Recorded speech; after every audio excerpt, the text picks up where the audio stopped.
देखिए, भारत की जो स्ट्रैटेजी अब चेंज हुई है, भारत ने अब अमेरिका इजराइल वाली स्ट्रैटेजी अपनाई है कि हमको ज़रूरत नहीं है जाने की, हम मिसाइल के अटैक के थ्रू हम कर सकते हैं। और हो सकता है कि पाकिस्तान इस बात को समझ रहा हो, और हो सकता है कि डीआरडीओ पर हमला करने की योजना पाकिस्तान की हो। तो उसको देखते हुए भारत सरकार ने प्रिवेंटिव मेजर्स लिए हैं कि अगर इधर आपका पाकिस्तान के कोई भी किस तरह के हमले की कोई भी वो होगी, तो हम उसको क्या करेंगे, डिस्ट्रॉय करेंगे। तो मैं इसको लेके चल रहा हूँ, कहीं ना कहीं मिसाइल प्रोग्राम को कहीं ना कहीं डिस्ट्रॉय करने की एक योजना पाकिस्तान की हो सकती है, उसके लिए हम लोग मेजर लिया होगा। इंद्रजीत सर, जो पाकिस्तान वेस्टर्न फ्रंट पर लड़ नहीं पा रहा है वो ईस्टर्न फ्रंट तक पहुंच जाएगा, इसकी गुंजाइश कितनी है?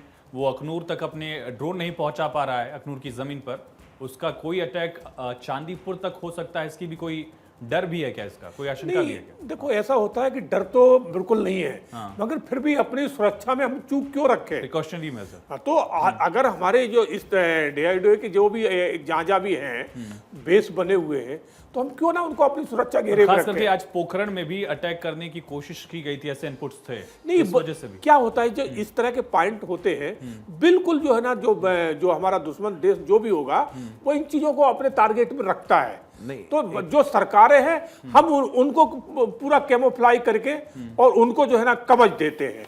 तो वही है, ये कवच है।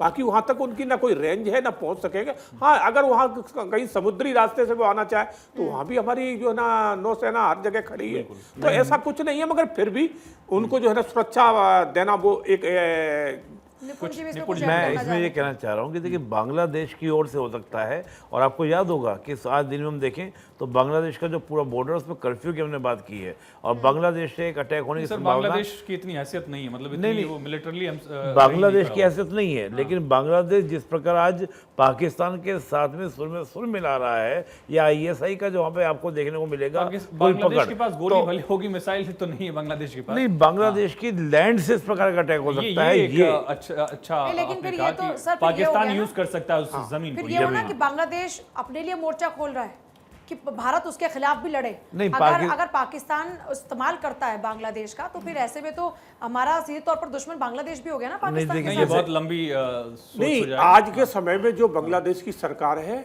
वो पूर्ण रूप से पाकिस्तान की गोद में बैठी। इसमें कोई दो राय नहीं। आईएसआई के अधिकारी वहां पहुंचे, 50-55 साल में पहला ऐसा मौका हुआ, हमने देखा, और ट्रेनिंग तक की कोशिशें आई, और अलोकप्रिय सरकार है, जैसा पाकिस्तान का हाल है वही हालात जो है बांग्लादेश के हैं। लेकिन गोपाल सर, आप इसमें कुछ जोड़ना चाहेंगे इन तैयारियों को लेकर? भारत एक तरफ अटैक को लेकर लगातार बैठकें कर रहा है, लेकिन दूसरी तरफ जो प्रिकॉशनरी मेजर हैं उस पे भी कहीं से भी कोई कोताही नहीं दिख रही है, पूरी तैयारी इसमें भी।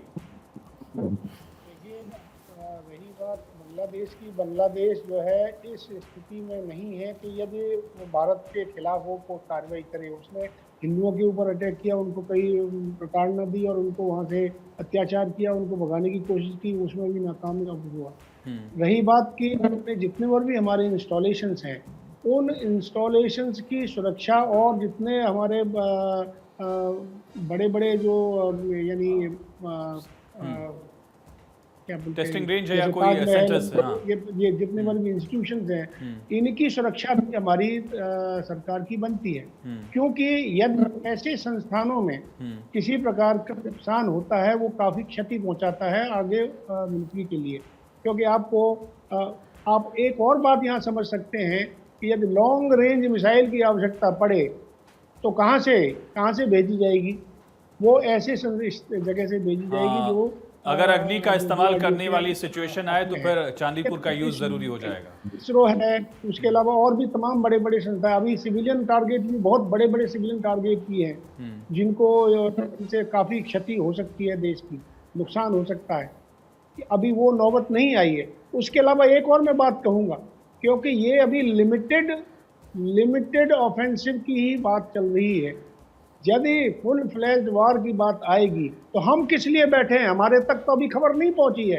हमारे 30 लाख जो है ना एक्स सर्विसमैन हैं तकरीबन, अरे जो है आपके साथ में यानी देश के लिए तैयार खड़े हैं। यदि आज मुझे मौका मिलता है तो मैं आज काम यानी आगे जाने के लिए तैयार हूँ। मैं स्पेशल फोर्स का आदमी हूँ, कहीं भी खुदा दीजिए मैं क्या करके लड़ाई लड़ूंगी।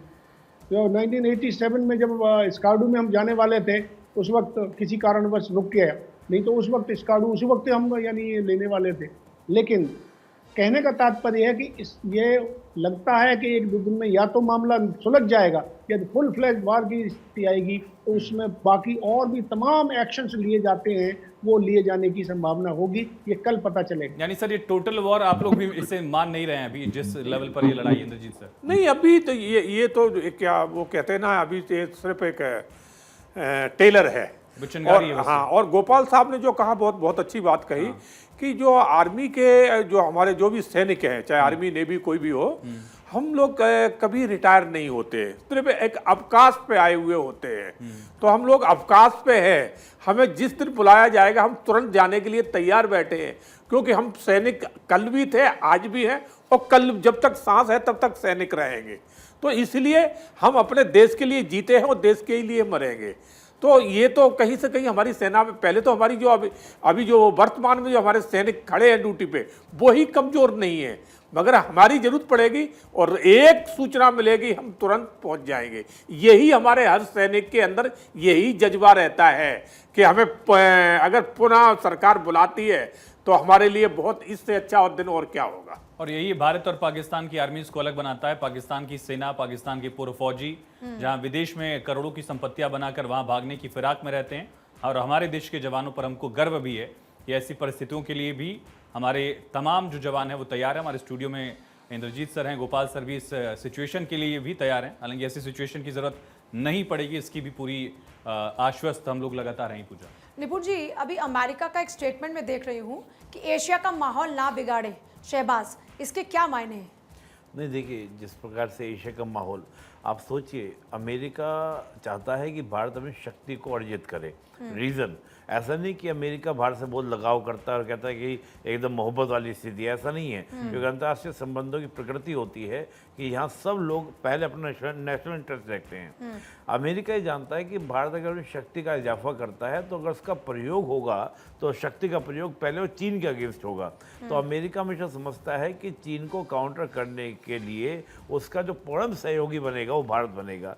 और अगर भारत क्या करता है, चीन पाकिस्तान से अवस्था है, तो देखिए सिंपल सी बात है, हम ये बात निश्चित है कि भारत जो है पाकिस्तान को धूली नहीं चढ़ाएगा बल्कि मिट्टी में मिला देगा। लेकिन मुझे याद आता है कि जब 71 में हमने इनके 97,000 सोल्जर्स को सरेंडर कराया था और इनको बधाई दी थी कि बेटा हुआ है, उसमें 71 से लेकर 90 तक हम एक भी डेवलपमेंट प्रोजेक्ट नहीं ला पाए थे अपना। और स्थिति ये हो गई थी कि हमको IMF वर्ल्ड बैंक के पास जाकर अपने आप को सोना तक हमको गिरवी रखना पड़ा और उनके दबाव में LPG तक लाना पड़ा, यानी कि लिबरलाइजेशन, प्राइवेटाइजेशन, ग्लोबलाइजेशन लाना पड़ा। तो देखिए, वॉर कभी भी अच्छी स्थिति नहीं मानी जाती, अच्छा नहीं माना जाता। तो अमेरिका कहीं ना कहीं जानता है कि अगर भारत की शक्ति को हमने ऐसे ही खर्च करा दिया तो कहीं ना कहीं दिक्कत होगी। तो अमेरिका पूरा दबाव पाकिस्तान बनाने का प्रयास कर रहा है और करेगा भी। और जो F-16 की हम बात कर रहे थे, मैं F-16 के बारे में आपको बता दूं बात को, अमेरिका ने सिंपल ये कहा था कि F-16 हम आपको दे रहे हैं, लेकिन इसका जब यूज़ आप करेंगे हमसे पूछ कर करेंगे, और अगर आपने हमसे बिना पूछे किया तो उसमें इस प्रकार का एक सिक्योरिटी फीचर्स लगाया गया है कि अमेरिका वहीं बैठे बैठे उसको ब्लॉक भी कर सकता है, यानी कि वो F-16 किसी काम के ही नहीं रहेंगे। तो जो मैं मान रहा हूँ कि जो 2 F-16 गिरा दिए गए हमारे द्वारा, कहीं ऐसा तो नहीं कि उस तरह का सिस्टम अमेरिका के द्वारा ओपन कर दिया गया हो। तो बहुत सारी बातें हैं। लेकिन सर, अमेरिका की डिप्लोमेसी या जो भी कहें हम, उसकी पॉलिसी हमने देखा है। अफगानिस्तान में कितने हथियार छोड़कर आया जिसकी अफगानिस्तान की तालिबानी सेना यूज़ कर रही है। इसके पहले भी F-16 के यूजर्स की खबर लगातार आई और लगातार वो मेंटेनेंस के लिए फंड भी देता रहा है अमेरिका। तो एक दोहरा चरित्र तो यूएस का लगातार हमने पूरे मिडिल ईस्ट और साउथ ईस्ट एशिया में वक्त पर देखा। बांग्लादेश में भी क्या मोहम्मद यूनुस की इतनी हैसियत थी कि वो सत्ता में आ जाते बिना किसी मदद के? नहीं, इसमें एक हम बात और जोड़ना चाहेंगे कि अमेरिका वर्ल्ड में सबसे बड़ा हथियारों का व्यापारी है, इसमें तो कोई दो राय है नहीं। बिल्कुल। तो जो F-60 जो है, इसका जो एयरक्राफ्ट, वो कोई छोटा पूरा नहीं है। वो जो है ना आज की जनरेशन के हिसाब का है। और अगर उसको इस तरह से गिरा दिया जाता है भारतीय सेना के द्वारा, तो उसमें पाकिस्तान की बदनामी नहीं है, बदनामी अमेरिका की है। तो अमेरिका ये भी सोचेगा कि हमारा जो आज जो वर्ल्ड में हमारा जो जिस तरह से ये सौदा हो रहा, हथियार बिक रहे हैं, तो लोग क्या सोचेंगे कि अमेरिका का इतना बड़ा एयरक्राफ्ट और भारतीय सेना ने गिरा दिया। तो अमेरिका इस चीज को भी नहीं चाहेगा कि उसके हथियारों की इस तरह से नुमाइश निकाली जाए। यही बात तो बालाकोट में हुई थी। जब हमारा गया था अभिनंदन, जब गए थे तो F-16 उन्होंने यूज़ किया था। तो हमने कहा कि हमने F-16 गिरा दी, तो अमेरिका माना कहाँ था उस बात को। फिर बाद में बहुत सारी बातें हुई थी। तो यही बात है कि अमेरिका अपने इंटरेस्ट में, अपने हित को देखते हुए, और आज जो भारत को सपोर्ट करना है उसकी मजबूरी है भारत का खड़ा होना। नहीं तो अगर चीन काउंटर कैसे कर पाएगा? तो बहुत सारे फीचर्स ऐसे होते हैं, बहुत सारे फैक्टर ऐसे होते हैं। और एक बात ध्यान रखिएगा, देखिए अंतर्राष्ट्रीय संबंधों में कहा जाता है नथिंग इज द परमानेंट, और नथिंग फ्रेंड, और मतलब आपका कभी ऐसा नहीं होगा कि आपके लिए हमेशा कोई आपका दोस्त होगा और कोई हमेशा आपका शत्रु होगा। अकॉर्डिंग टू सिचुएशन चीज़ें बदलती हैं, लेकिन अमेरिका का इंटरेस्ट आज भारत में है। चाहे वो भारत के मार्केट की हम बात करें, चीन को काउंटर करने को लेकर हम बात करें, तमाम तरह की कंडीशन में बात करते हैं, तो भारत एक ऐसा देश है जो अमेरिका के साथ दो डेमोक्रेटिक कंट्रीज। कोई ऐसा स्ट्रॉन्ग स्टैंड देखा? क्योंकि हमने देखा कि अमेरिका ने कहा, खुद जेडी वेंस यहाँ पर थे जिस दौरान में ये हमला होता है पहलगाम के अंदर, और जेडी वेंस वहाँ जाकर बोलते हैं कि संयम बरते भारत, फिर ये हमको संयम बरतने की बात भी तो कह रहे हैं। तो ये तो इसकी अपने इतने बार बदल चुका है अमेरिका कि अब हमको नहीं ऐसा लग रहा कि कंफ्यूजन में है हम ही कि भाई सच में हमारे साथ हो कि नहीं, पहले बता दो। नहीं, देखिए इस बार आप देखेंगे भारत ने मदद नहीं मांगी किसी तरह की। भारत ने ये नहीं कहा कि आप हमारी हेल्प कीजिए, आप आगे समझाइए। हमने कहा हम जवाब देंगे, रिप्लाई देंगे।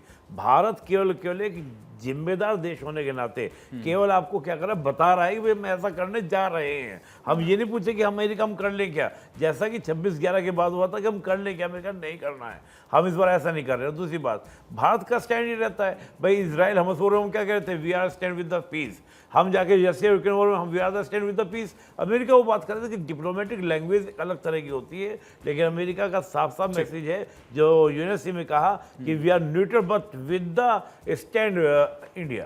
तो यही एक भाषा है। गोपाल सर, बाकी जो सुपर पावर्स हैं, अब खास करके जो गल्फ कंट्रीज हैं, उनका स्टैंड क्या रहने वाला है? ओआईसी ने देखा हमारे लिए कोई बहुत ज़्यादा मुफीद भले न रहा हो, लेकिन बाकी गल्फ कंट्रीज में मोदी की छवि बहुत बड़ी है। उन्होंने हाईएस्ट सिविलियन अवार्ड से पीएम मोदी को नवाजा। ज़्यादातर गल्फ कंट्री जो भी स्ट्रॉन्ग प्लेयर्स हैं, अभी इस्लाम यानी इस्लाम को मानते हैं, लेकिन फिर भी आज वो पाकिस्तान के साथ में किसी हालत में खड़े होने वाले नहीं हैं, क्योंकि उनका यदि आज यानी आपने देखा हो इराक में किस तरह से माहौल बना था, इराक का किस तरह से उसको यानी ध्वस्त हुआ था, उसी तरीके से यदि इस्लामिक कंट्रीज यदि पाकिस्तान का समर्थन करती हैं तो उनके लिए हर तरीके से खतरा है, क्योंकि आगे आने वाले समय में उनका जो एक्सपोर्ट है, जो ऑयल जो बाकी देश खरीदते हैं उसके ऊपर असर पड़ेगा। आप ईरान को ही देख लीजिए, ईरान क्या है, मैक्सिमम ऑयल सप्लाई करता है, और हमारी जो पाइपलाइन आने वाली जो पाकिस्तान से निकल करके आनी थी, अनफॉर्चुनेटली वो थोड़ा अभी रुकी हुई है। तो इस्लामिक मिडिल ईस्ट कंट्रीज में यहाँ तक कि अफगानिस्तान भी तालिबान के हाथ में है, और तालिबान की सरकार वो चाहती है कि एक्सटेंशन करके पाकिस्तान के अंदर घुसे। और रही बात वो क्या नाम है, इजराइल हमास के ऊपर ऑटोमेटिकली उधर हमला कर रहा है, और तकरीबन 60-70 हज़ार उन्होंने उनको मार डाला है। तो कहने का तात्पर्य यही है कि मिडिल ईस्ट में, और ख़ास तौर से सऊदी अरबिया जो कि मोस्ट पावरफुल कंट्री है इस वक्त मिडिल ईस्ट के अंदर, वो भारत के साथ में है। तो ये कहना कि वो इनको मदद करेंगे पाकिस्तान के, मुझे किसी हालत में नहीं लगता कि वो मदद करने के लिए आगे बढ़ेंगे, क्योंकि कोई भी देश टेररिस्ट को या टेररिस्ट पैदा करने वाले को या उस ऑर्गेनाइजेशन को कोई मदद नहीं करेगा। और यदि यानी अमेरिका कभी, चाइना कभी का कूद जाता, बशर्ते कि यदि फुल फ्लेज्ड वार की तरफ कोई बात बनती। लेकिन हुआ क्या, हुआ ये कि टेररिस्ट यानी आतंकवादियों को ख़त्म करने के लिए पूरा विश्व चाहता है कि ख़त्म हो। तो इसलिए मिडिल ईस्ट के जितने भी कंट्रीज हैं, मुझे नहीं लगता कि किसी भी तरीके से इसमें हस्तक्षेप करने की कोशिश करेंगे।